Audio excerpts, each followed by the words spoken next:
Can be agreed to. The Honourable Ruth Dyson.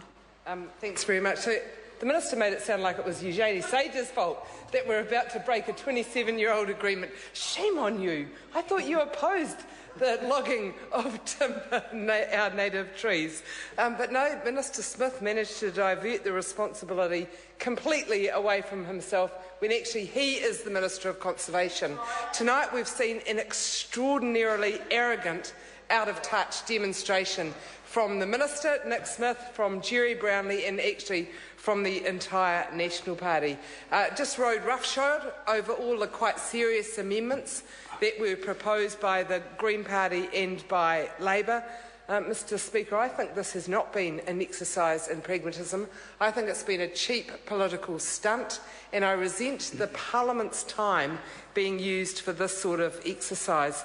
We know that there is a risk of flooding of the market and that this will harm existing businesses. The very purpose of this legislation, as outlined by the Minister, is to improve job opportunities on the West Coast, and we know, and it was demonstrated by the National Party's rejection of our SOPs, we know that this will risk existing businesses, exactly the opposite of what they propose that it is aiming to achieve.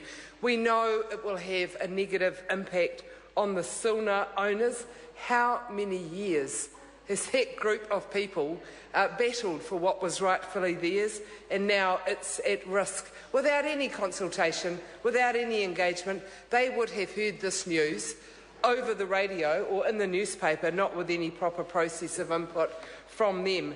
There are no protections for West Coasters. Another amendment that we propose to make sure that the people on the West Coast who have had such tragic situations occur to them as a result of direct actions from the government, hundreds and hundreds and hundreds of job losses as a result of the national government's action, that they may not get any benefits from this. And if it is, it'll be by fluke, not by design, and that's not good enough.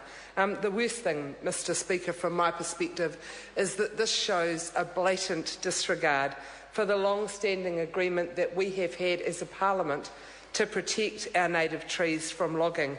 The Minister is a disappointment to conservation values. He's a disappointment to the very values that underpin our identity. The fact that he's done this Act through all stages, under urgency, with not a single opportunity for input to the public, just makes a very bad bill even worse. Call Maggie Berry. Thank you, Mr Speaker. I rise to speak on the West Coast Windblown Timber Conservation Lands Bill. I commend this bill and I approve of it. I think that Labour ought to listen to two loyal members of Parliament on their side who represent the interests of the community that they represent. And this would be a very good thing for the West Coast. And I think that Labour ought to cut back on some of the colourful rhetoric and listen to the people who really truly represent the will of the people on the coast. It is a great tragedy indeed that Cyclone Eta wreaked so much havoc on the forests. Unprecedented. 200,000 hectares, 20,000 hectares of forest has been felled, and 200,000 has been damaged. And that is an awful thing to have happened. But why would we just let it rot? There is no good purpose served by that. It can instead serve the community of the West Coast. It can serve the people who need the timber rather than causing us to import more timber. And I think on that level and on many other levels, it's a very good bill, and I commend it to the House. The Honourable